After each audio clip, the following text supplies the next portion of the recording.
Good morning future engineers.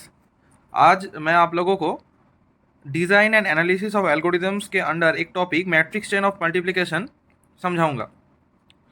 तो DA के अंदर मैट्रिक्स चेन ऑफ मल्टीप्लिकेशन एक इम्पॉर्टेंट एंड वाइटल टॉपिक है for your BTech exams and इसके जो एप्लीकेशन है वो बहुत मेजर है आईटी सेक्टर के फील्ड में। जैसे कि एप्लीकेशन के अंदर आप डेटा साइंस,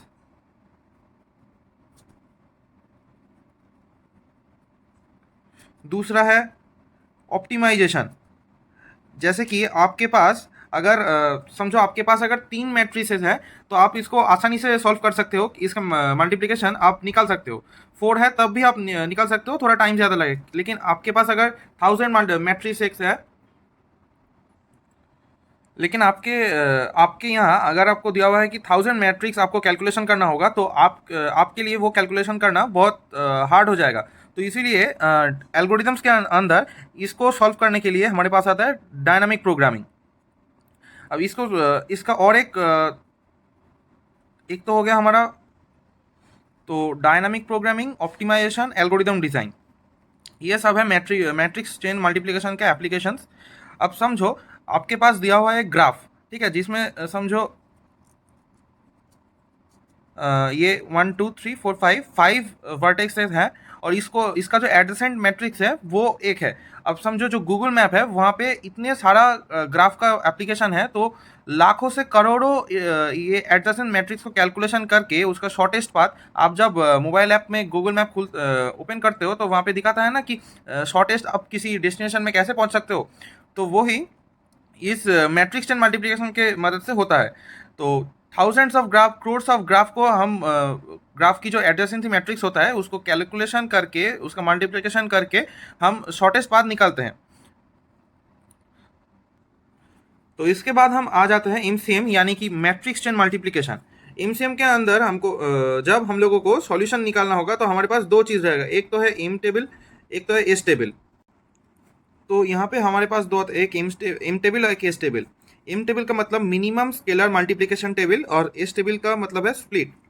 यहाँ पे मिनिमम स्केलर मल्टीप्लिकेशन मतलब हम जब सॉल्यूशन करेंगे तो हम देखेंगे यहाँ पे दो ऐसे ऐसे टेबल हम लोग ऑब्जर्व करेंगे, जहाँ पे यहाँ पे होगा हमारा, ये अगर एम टेबल है और ये एस टेबल है, यहाँ पे होगा हमारा जो मल्टीप्लिकेशन है उसका रिजल्ट हम यहाँ पे लिखेंगे।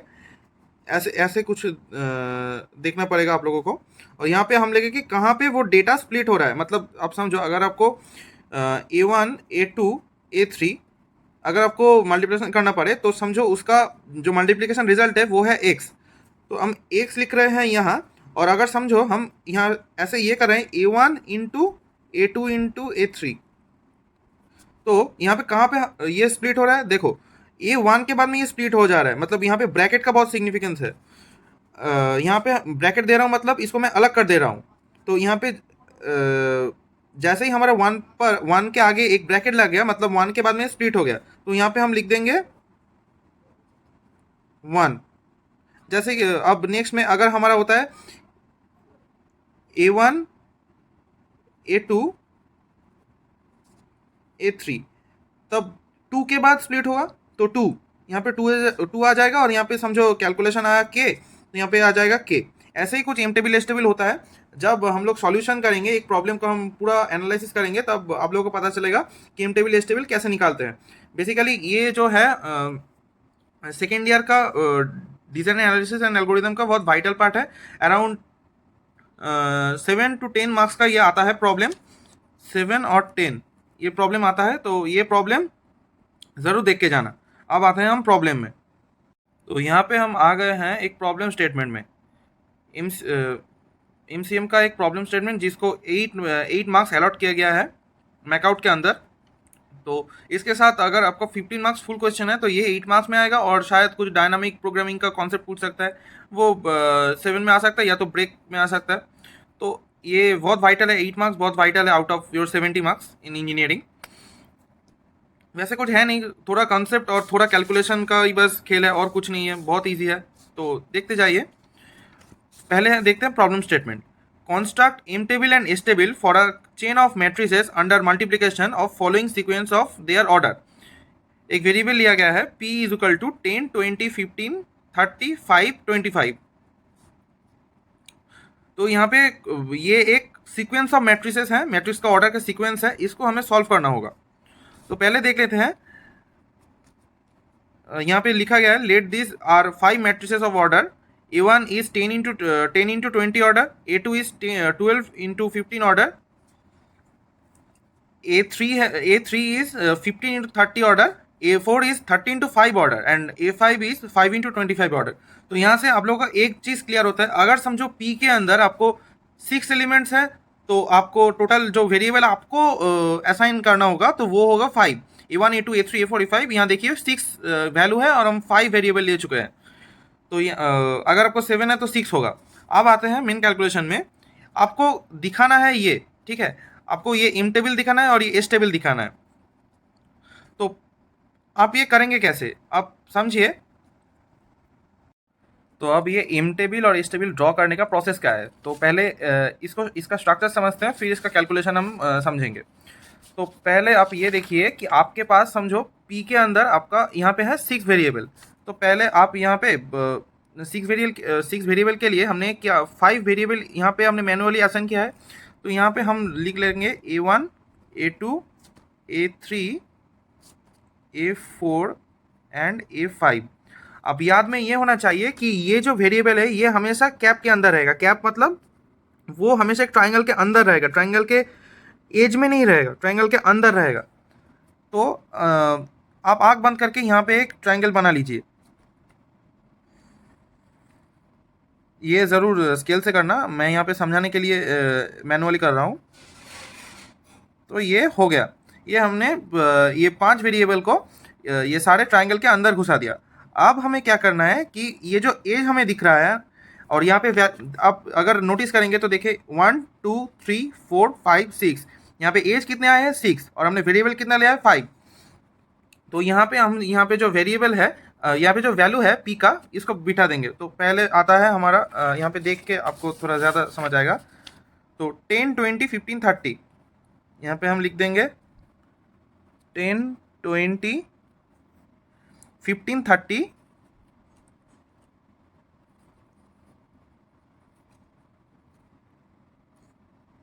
5, 25। ये हमारा प्राइमरी स्ट्रक्चर हो गया। अब आपको क्या करना है कि इस लाइन से पूरा सीधा एक लाइन खींचना है और इस लाइन से सीधा आपको एक लाइन खींचना है। अब ये जहाँ पे मिलेगा वहाँ से आपको ऐसा करते जाना है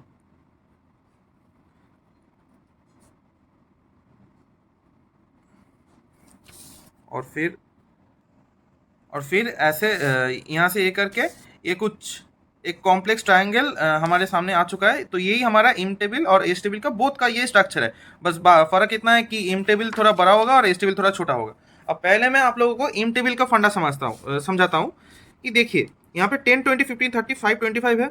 अब इसका वैल्यू हम कैसे निकालें। अब इसका वैल्यू निकालने के लिए हमको जो दिखना होगा कि अब इस वाले जो बर्फी है अब दिख रहे हैं, तो इस बर्फी का वैल्यू के लिए हमको देखना होगा कि ये जो ट्रायंगल है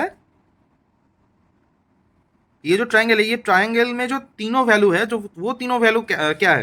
यहाँ पे देखिए स्टेप 1, तो इसको फिल करने के लिए A1 10, 20 इंटू 15, जैसे कि मैंने आपको बोला कि इस बर्फी के लिए इसके थ्रू जो ट्राइंगल हम देख पा रहे हैं वो होगा हमारा 10, 20 इंटू 15। मतलब यहाँ पे देखिए 10 है, ये 20 है, ये 15 है, तो हम तीनों को इंटू करके 3000, ये 3000 हमने बिठा दिया। अब नेक्स्ट देखते हैं 9, ये वाले जो बर्फी है, अब ध्यान से देखिए, ये वाले जो बर्फी है ये बर्फी यहाँ पे ख़त्म हो रहा है और इस एज यहाँ पे ख़त्म हो रहा है।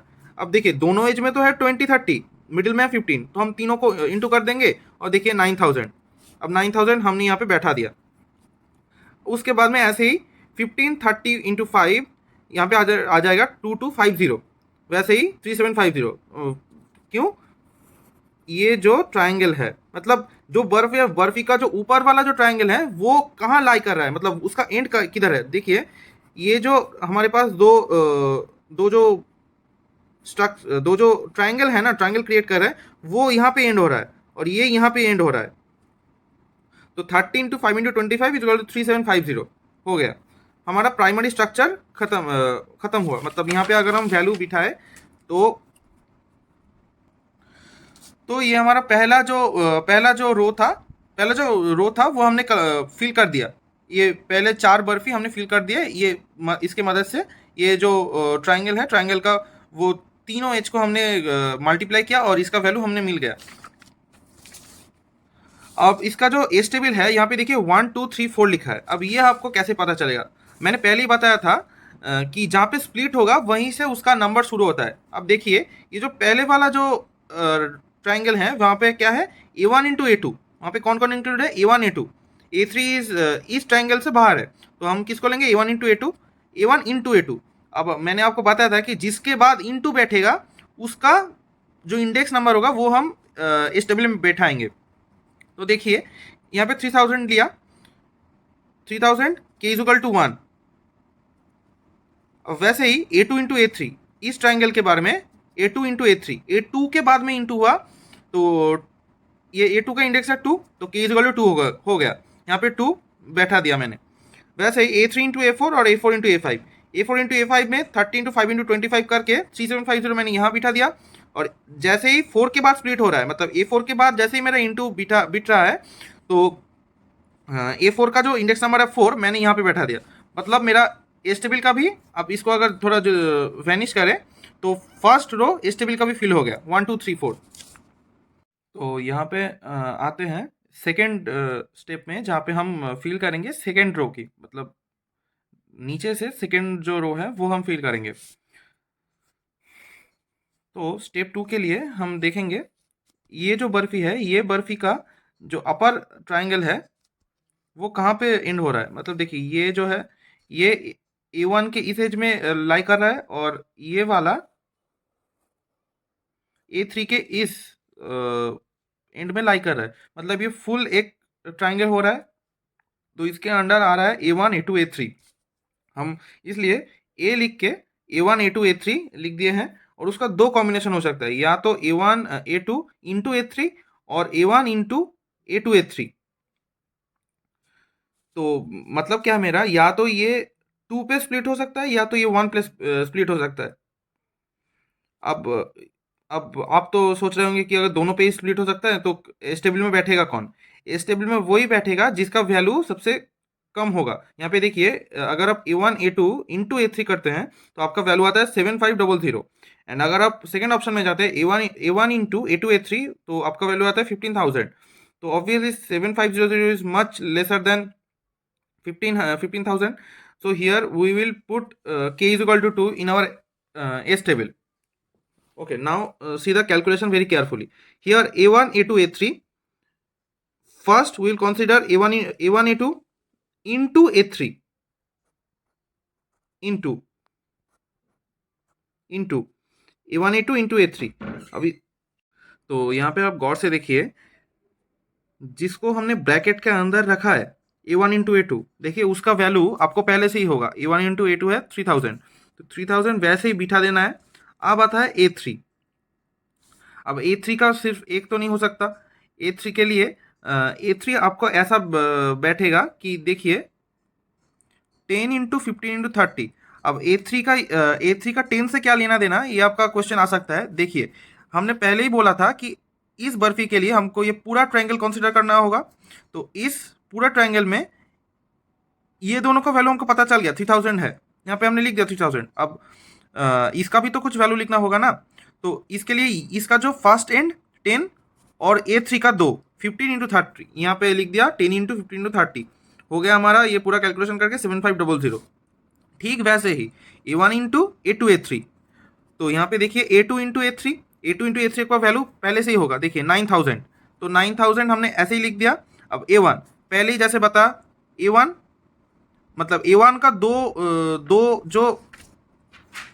A1 का दो वैल्यू और पूरा ट्रायंगल का last value 10 20 into 30, 10 20 into 30 is equal 15000। अब बताया था मैंने जैसे ही 7500 छोटा होगा तो हम इस दोनों में जो छोटा होगा हम उसी का स्प्लिट वैल्यू लेंगे।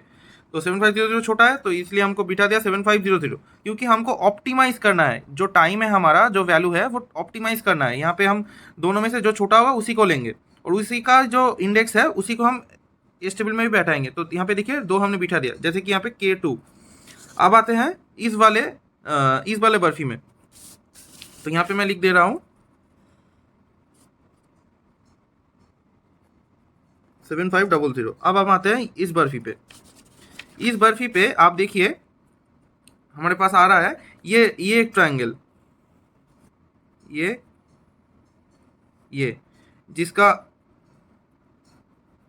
जिसका एक कोना है A2 पे, एक कोना है A4 पे, ठीक है।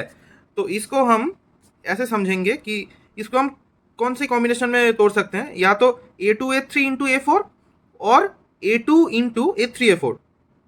अब कैलकुलेशन करके अगर हम देखेंगे, तो फिर से एक्सप्लेन कर रहा हूँ, A2 A3 A4 इसको हम कैसे यहाँ पे ले आएंगे। देखिए A2 इंटू A3 इसका वैल्यू आपको यहाँ पे ही दिख रहा है, A2 इंटू A3, मतलब स्टेप 1 से आपको जो वैल्यू मिल गया वही आपको स्टेप 2 में काम आएगा। तो 9000 हमारा बैठ गया। अब बाकी है A4। देखिए A4 का जब वक्त आएगा तो A4 देखना है, और वो जो ट्राइंगल जा रहा है वो ट्राइंगल का दूसरा एंड कहाँ जा रहा है, दूसरा एंड जा रहा है A2 पे, और वो जो यहाँ पे वो लाई कर रहा है उसका वैल्यू 20। तो लिख दो 2035 हो गया हमारा 2035। ये पूरा सम करके हमारे पास आ रहा है 12000। ठीक वैसे ही A2 A3 A4 उसका वैल्यू 3750। अब जैसे 3753 is much lesser than 12000, so we will take here for S table we will take k is equal to 2। जैसे 2 के बाद में स्प्लिट हो रहा है, और वैल्यू भी हम इन टेबल में भी वैल्यू लेंगे 3750, जैसे कि 3750 बहुत छोटा है, तो लिख दिया 3750 और यहाँ पे लिख दिया 2। अब इस वाला जो ये वाला जो हमारा ट्राइंगल है, अच्छा उसके बाद में उसके पहले लिख लेते हैं यहाँ पे 3750। अब है नेक्स्ट ट्राइंगल की बारी। नेक्स्ट ट्राइंगल में यहाँ पे देखिए हमको कंसीडर करना होगा ये और ये, ठीक है। ये जो फुल जो ट्राइंगल है इसको हमें कंसीडर करना होगा। इसको हम यहाँ पे लिखे हैं A3 A4 A5। ध्यान से देखिए A3 A4 A5। तो A3 A4 A5 को हम दो कॉम्बिनेशन में डिवाइड कर सकते हैं, या तो A3 A4 इंटू A5 और A3 इंटू A4 A5। अब कैलकुलेशन का प्रोसेस मैंने आपको पहले ही बता दिया। A3 A4 का आपका वैल्यू पहले से ही है 2250, बिठा दो।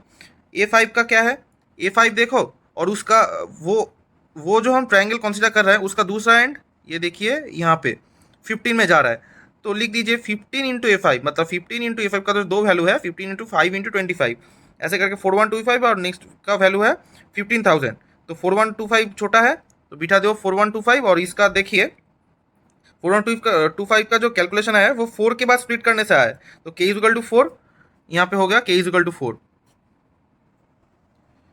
ये हमारा पहले से 2 रो खत्म हो चुका है। अब हम आते हैं थर्ड रो पे। अब थर्ड रो का जो कैलकुलेशन है वो थोड़ा कॉम्प्लेक्स होने वाला है। देखिए थर्ड रो के लिए आपको कंसीडर करना होगा ये फुल और ये फुल, ठीक है, मतलब ये पूरा ट्रायंगल को आपको कंसीडर करना होगा।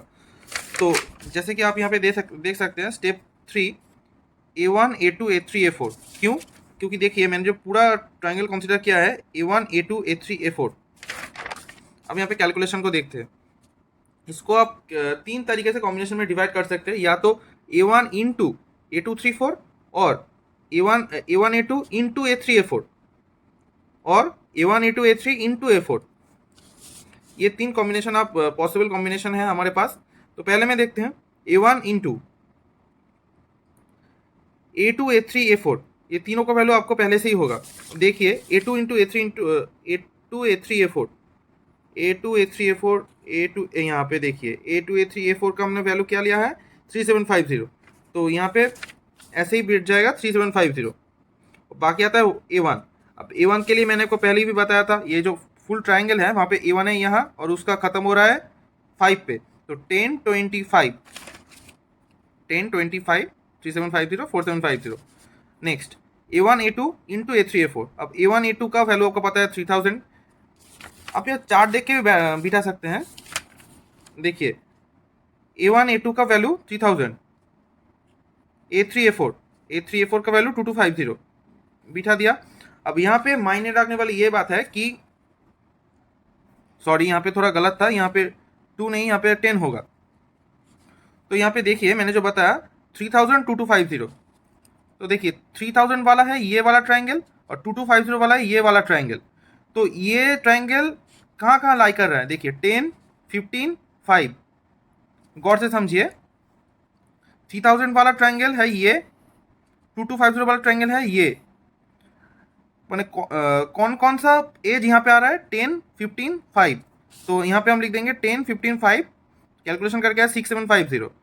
और ये तो वैसे ही होगा जैसे कि फर्स्ट वाला हुआ था 9000। अब इसमें देखिए तीनों में से 4750 सबसे छोटा है, तो k इक्वल टू 1 आएगा क्योंकि 1 के बाद स्प्लिट हुआ था। ऐसे ही second A2, A3, A4, A5, यहाँ पे A2 के बाद स्प्लिट हुआ है, यहाँ पे A2, A3 के बाद स्प्लिट हुआ है। तो ये वाला मैं आपको फिर से टर्म समझाना चाहूँगा। देखिए A2, A3 मतलब यहाँ पे देखिए A2, A3 मतलब 9000, और देखिए A2, A3 के बाद है A4, A5 मतलब 3750। ये दोनों का कॉमन है 30 और ये दोनों का एज है एक 20 एक 25। तो यहाँ पे लिख दीजिए 20 इंटू 30 इंटू 25। ये पूरा कैलकुलेशन क्या आएगा, ये तो बहुत ज़्यादा है। इसका सबसे लोएस्ट है 6250। और देखिए ये जैसे 4 के बाद स्प्लिट हुआ है तो इसका के जाएगा 4 में। तो इसका जो एस्टेबल फर्स्ट वाला है 1, सेकेंड वाला है 4, और यहाँ पे वैल्यू आ गया 4750, 6250। अब बचा है लास्ट। तो जैसे मैंने डिस्क्राइब किया था लास्ट रो का, मैंने दोनों वैल्यू यहाँ पे बिठा दिया। अब आते हैं ये लास्ट वाला जो हमारा बचा हुआ है इसके कैलकुलेशन में। अब देखिए ये जो हमारा जो लास्ट वाला जो वर्ब है उसमें सारे के सारे वेरिएबल इंक्लूड है, A1 से लेके A5 तक सारे वेरिएबल इंक्लूड है। तो इसका जो कैलकुलेशन है वो एक ही कैलकुलेशन होगा लेकिन थोड़ा लेंदी होगा। देखिए मैंने A1 से लेके A5 तक सारे वेरिएबल्स को लिख लिया है। अब इसको हम कौन से पॉसिबल कॉम्बिनेशन में साझा सकते हैं, या तो देखिए A1 into A2, A3, A4, A5। दूसरे नंबर पे है A1, A2, A3, A4 into A5। तीसरे नंबर पे है A1, A2 into A3, A4, A5। Fourth number पे है A1 into A1, A2, A3 into A4, A5। जहाँ पे ब्रैकेट खत्म हो रहा है वहाँ से इंटू शुरू हो रहा है। आप ये समझिए। अब पहले वाले कैलकुलेशन में देखिए A2, A3, A4, A5 का वैल्यू आपके पास पहले से ही होगा। देखिए A2, A3, A4, A5 का वैल्यू आपको 6250 मिल चुका है। आप बस यहाँ से ही बैठा सकते हैं। देखिए क्या निकालना है, A2, A3, A4, A5। देखिए A2, A3, A4, A5 इसका कॉन्सिक्वेंसली कौन सा ट्राइंगल, 6250। आप बिठा दो 6250। उसके साथ है A1। अब A1 को आप कैसे कैलकुलेट करें आप जानते हैं। ये है A1 और ये है ट्राइंगल का वो लास्ट। तो 10 इंटू 20 इंटू 25, 10 इंटू 20 इंटू 25 ऐसे करके बाकी सारा होगा। तो 2 नंबर तो बिल्कुल इसके डिटो होगा। 3 नंबर को मैं समझाता हूँ। A1 इंटू A2 3000 आपको मालूम है। A1 इंटू A2 3000 मालूम है। A3, A4, A5 का देखिए A3, A4, A5 का 4125, ये भी आप लिख लो 4125। अब देखो ये दोनों में कॉमन कौन सा है, 3000 और 4125 ये कॉमन है। देखो ये 3000 का ये आ रहा है, ये 4125 का ये आ रहा है। तो 10 इंटू 15 इंटू 25, देखिए 10 इंटू 15 इंटू 25 बिल्कुल ऐसे ही लास्ट वाला भी निकलेगा 18750। अब इन चारों में से सबसे छोटा है 6000 और इसका देखिए स्प्लिट नंबर है 4। तो इसलिए एस टेबल में बैठा है 4 और यहाँ पे बैठा है 6000। अब इसके बाद आता है हमारा मेन जो कैलकुलेशन वो है पेरेंथेसाइजेशन, जो आपको बेसिकली निकालना है। मतलब ये जो पूरा हमने कैलकुलेशन किया इसका नतीजा है ये, और यही आपको मार्क्स दिलाएगा। ये पूरा कैलकुलेशन शायद हाफ मार्क्स आपको दिला सकता है, बट ये आपको पूरा मार्क्स दिलाएगा। तो देखिए ये करना कैसे है, इसके लिए हमको एस टेबल में अच्छे से ध्यान देना होगा। देखिए एस टेबल 4 है, तो आप पहले तो लिख लीजिए A1, A2, A3, A4, A5। अगर आपके पास 10 वेरिएबल्स भी है तो A1 to A10 आप पूरा लिख लीजिए। फिर आप देखिए 4 पे जाके एक ख़त्म हो रहा है, मतलब ये जो लास्ट जो ये नीचे आ रहा है ना वो ख़त्म का है, ये सारा ख़त्म का है, ये भी ख़त्म का है, ये भी ख़त्म का है, ये भी ख़त्म का है। अब यहाँ पे जो है वो से शुरू होगा। देखिए 1 to 4 जा रहा है, 1 to 4। देखिए पहले आप 1 के आगे एक दे दो, 4 के बाद में एक दे दो। फिर क्या आ रहा है 2 to 4, ये मिडिल वाला देखिए 2 बार तो आप ब्रैकेट नहीं दे सकते ना, मतलब A2 के अंदर ही 4 में जाने वाली 2 बार ब्रैकेट देने का कोई मतलब नहीं है। मतलब देखिए A2 A4, ये एक बार का जो मीनिंग है ये 2 बार का तो वही मीनिंग है ना। तो इसीलिए 2 to 4 इसको आप एक बार लीजिए 2 to 4। तो यहाँ पे 2 के आगे एक, 4 के बाद में एक, तो A2 A4 हो गया। इसके बाद में है देखिए 1 to 4 हो गया, 2 to 4 भी हो गया, 3 to 4 अभी बाकी है। तो 3 के आगे एक, 4 के बाद में एक, इंटू 5। ये हो गया हमारा ऑप्टिमल आंसर। यही आपको ये जो प्रॉब्लम है इसका सॉल्यूशन है, आंसर यही है। आपको इस नतीजा तक पहुंचना है। बहुत लेंदी हो गया वीडियो, लेकिन ये बहुत इंपॉर्टेंट भी है। अगर आप इंजीनियरिंग स्टूडेंट हैं तो ये आपके लिए बहुत इंपॉर्टेंट है।